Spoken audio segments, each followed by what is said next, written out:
আসসালামু আলাইকুম ওরহমতুল্লাহি ওবরাকাতুহু। আশা করি মহান আল্লাহ পাকের দয়া সবাই ভালোই আছেন। আজ আমরা 12ই রবিউল আউয়াল তথা ঈদে মিলাদুন্নবী সম্পর্কে কিছু বিষয় আলোচনা করব ইনশাআল্লাহ। প্রথমেই আমাদেরকে জেনে নিতে হবে ঈদে মিলাদুন্নবী কাকে বলে।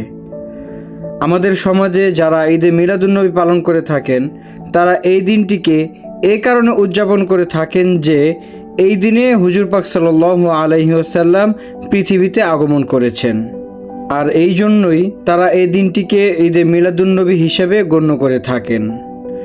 এখন আমি আপনাদের সামনে 12ই রবিউল আউয়াল দিনটির তাৎপর্য সম্পর্কে আলোচনা করব। 12ই রবিউল আউয়ালের দিন হুজুর পাক সাল্লাল্লাহু আলাইহি ওয়াসাল্লাম পৃথিবীতে এসেছেন, এই বিষয়টি খুবই দুর্বল রেওয়ায়েত দ্বারা প্রমাণিত। আর হুজুর পাক সাল্লাল্লাহু আলাইহি ওয়াসাল্লাম 12ই রবিউল আউয়ালের এই দিনেই পৃথিবী থেকে ইন্তেকাল করেছেন, এটি সহিহ হাদিস দ্বারা প্রমাণিত। মোট কথা 12ই রবিউল আউয়ালের দিন হুজুর পাক সাল্লাল্লাহু আলাইহি ওয়াসাল্লামের দুনিয়াতে আগমনের বিষয়টি দুর্বল রেওয়ায়েত দ্বারা প্রমাণিত, আর ওই একই দিন হুজুর পাক সাল্লাল্লাহু আলাইহি ওয়াসাল্লামের ইন্তেকালের বিষয়টি সহিহ হাদিস দ্বারা প্রমাণিত। এখন হুজুর পাক সাল্লাল্লাহু আলাইহি ওয়াসাল্লামের প্রতি মহাব্বতের বহিঃপ্রকাশের জন্য এই দিনে কি আনন্দ উদযাপন করা দরকার নাকি শোক পালন করা দরকার, সেটা আপনারাই সিদ্ধান্ত নেবেন। এখন আমি আপনাদের সাথে 12ই রবিউল আউয়ালের কিছু বিষয় প্রশ্নোত্তর আকারে আলোচনা করব ইনশাআল্লাহ। আজকে 12ই রবিউল আউয়াল সংক্রান্ত আলোচনার প্রথম প্রশ্ন হচ্ছে, 12ই রবিউল আউয়াল যে আনন্দ উদযাপন করা হয় এই বিষয়টুকু কতটুকু শরীয়ত সম্মত? আল্লাহ পাক রব্বুল আলামিন মুসলমানদের জন্য বছরের দুইটি দিন তথা ঈদুল ফিতর ও ঈদুল আজহার দিন আনন্দ উদযাপনের জন্য নির্ধারিত করেছেন, আর এর বাইরে আর অন্য কোনো ঈদ আল্লাহ পাকের পক্ষ থেকে নির্ধারণ করা হয়নি। এমনকি হুজুর সাল্লাল্লাহু আলাইহি ওয়াসাল্লাম ও সাহাবায়ে কেরামের পক্ষ থেকেও এই 12ই রবিউল আউয়ালকে ঘিরে কোনো উদযাপনের বিষয় কোনো সহিহ হাদিসে প্রমাণ পাওয়া যায়নি। এখন দ্বিতীয় প্রশ্ন হলো, দেশে অনেক বড় বড় আলেমকেই দেখা যায় ঈদে মিলাদুন্নবী উদযাপন করে থাকেন। এখন যারা ঈদে মিলাদুন্নবী পালন করেন তারা তো অবশ্যই কোনো না কোনো দলিলের ভিত্তিতেই এই দিনটি উদযাপন করে থাকেন, আর সেই দলিলটি কি? এর উত্তর হচ্ছে ওই সকল আলেম ওলামাগণ সূরা ইউনূসের 58 নম্বর আয়াত, যে আয়াতে মহান আল্লাহ পাক রব্বুল আলামিন বলেছেন, যার অর্থ হচ্ছে এই যে, হে নবী আপনি বলে দিন তারা যে আল্লাহ পাকের পক্ষ থেকে ফজল ও রহমত পেয়েছে তারা যেন সেজন্য আনন্দ খুশি প্রকাশ করে। তাদের এই আনন্দ খুশি প্রকাশ করাটা তাদের সকল সঞ্চয়ের চেয়ে উত্তম। ওনারা আরও অনেক দলিল দিয়ে থাকেন, তবে এই দলিলটাকেই ব্যাখ্যা সাপেক্ষে ওনারা সবচেয়ে শক্তিশালী হিসেবে ব্যবহার করে থাকেন। এখন কথা হচ্ছে, যেহেতু ওনারা কোরআন শরীফের আয়াতকে দলিল হিসেবে উপস্থাপনা করেছেন, তো এখন এটি মেনে নেওয়া ছাড়া আমাদের কোনো উপায় নেই। সুতরাং আমরাও হুজুর পাক সাল্লাল্লাহু আলাইহি ওয়াসাল্লামের আগমনের দিনকে আনন্দের দিন হিসাবে বিবেচনা করি।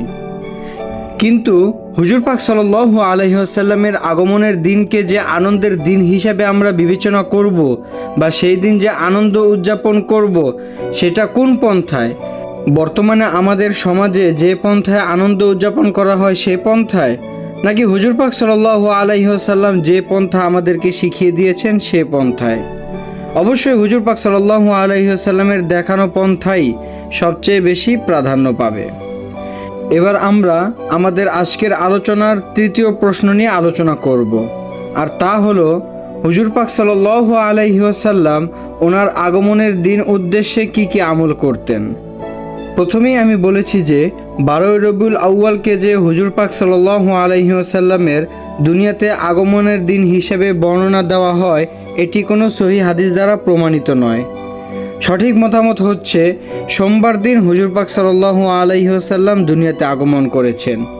অর্থাৎ হুজুর পাক সাল্লাল্লাহু আলাইহি ওয়াসাল্লাম কোন মাসে পৃথিবীতে আগমন করেছেন সেটা কোনো সঠিক হাদিস দ্বারা প্রমাণিত নেই, কিন্তু হুজুর পাক সাল্লাল্লাহু আলাইহি ওয়াসাল্লাম সোমবার দিন যে পৃথিবীতে আগমন করেছেন সেটা সহিহ হাদিস দ্বারা প্রমাণিত। আর সেই উপলক্ষেই হুজুর পাক সাল্লাল্লাহু আলাইহি ওয়াসাল্লাম প্রতি সপ্তাহের সোমবার দিন রোজা রাখতেন। আমাদের আজকের আলোচনার সর্বশেষ প্রশ্ন হচ্ছে, হুজুর পাক সাল্লাল্লাহু আলাইহি ওয়াসাল্লামের জন্মদিবস উপলক্ষে আমাদের করণীয় কি?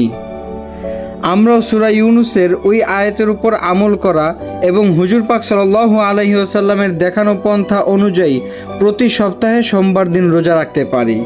তাহলে এই কাজটি করলে আমাদের যেমনিভাবে কোরআনের আয়াতের উপর আমল করা হবে, পাশাপাশি সহিহ সনদে বর্ণিত হুজুর পাক সাল্লাল্লাহু আলাইহি ওয়াসাল্লামের দেখানো পদ্ধতি অনুযায়ী আমরা সঠিকভাবে আমল করতে পারবো। সুতরাং আমরা যদি হুজুর পাক সাল্লাল্লাহু আলাইহি ওয়াসাল্লামের প্রতি মুহাব্বতের বহিঃপ্রকাশ হিসেবে হুজুর পাক সাল্লাল্লাহু আলাইহি ওয়াসাল্লামের দুনিয়াতে আগমনের দিন উপলক্ষে কোনোভাবে আনন্দ উদযাপন করতে চাই, তাহলে আমরা প্রতি সোমবার দিন রোজা রাখতে পারি এবং সেদিন বেশি বেশি হুজুর পাক সাল্লাল্লাহু আলাইহি ওয়াসাল্লামের নামে দান সদকা করা এবং বেশি বেশি দুরূদ শরীফ পাঠ করা ইত্যাদি ভালো ভালো আমল করতে পারি। বছরে একদিন উদযাপনের চেয়ে যদি আমরা এই কাজটি করতে পারি প্রতি সপ্তাহে, তাহলে এটি হুজুর পাক সাল্লাল্লাহু আলাইহি ওয়াসাল্লামের প্রতি মহব্বতের আরও উত্তম দৃষ্টান্ত হিসাবে বিবেচিত হবে। অন্যদিকে আমরা জানি বছরে একদিন জন্মদিন পালন করা এটি ইহুদি খ্রিস্টানদের বানানো একটি উৎসব। আর এই উৎসবকে ঘিরে আমাদের দেশে এমন এমন কিছু কাজ করা হয় যেগুলো মুসলমান ছোট ছোট বাচ্চারা বুঝবে যে এটি অনৈতিক এবং গুনাহের কাজ। সুতরাং এই জাতীয় কাজ বর্জন করাই আমাদের জন্য শ্রেয়। পরিশেষে আমি আপনাদের সামনে আমার আজকের আলোচনার সারাংশ তুলে ধরছি। 1 নাম্বার, 12ই রবিউল আউয়াল হুজুর পাক সাল্লাল্লাহু আলাইহি ওয়াসাল্লামের দুনিয়াতে আগমনের বিষয়টি কোনো সহিহ রিওয়ায়াত দ্বারা প্রমাণিত নয়।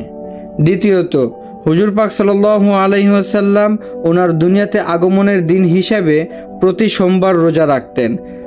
তৃতীয়ত, বছরে একদিন হুজুর পাক সাল্লাল্লাহু আলাইহি ওয়াসাল্লামের দুনিয়াতে আগমন উপলক্ষে উদযাপন করার চেয়ে হুজুর পাক সাল্লাল্লাহু আলাইহি ওয়াসাল্লামের দেখানো পথ অনুযায়ী তথা প্রতি সপ্তাহের সোমবার দিন রোজা রাখাই অধিক ফজিলত সমৃদ্ধ এবং এভাবে আমল করলে কোনো প্রকার মতবিরোধের সম্মুখীন হতে হবে না।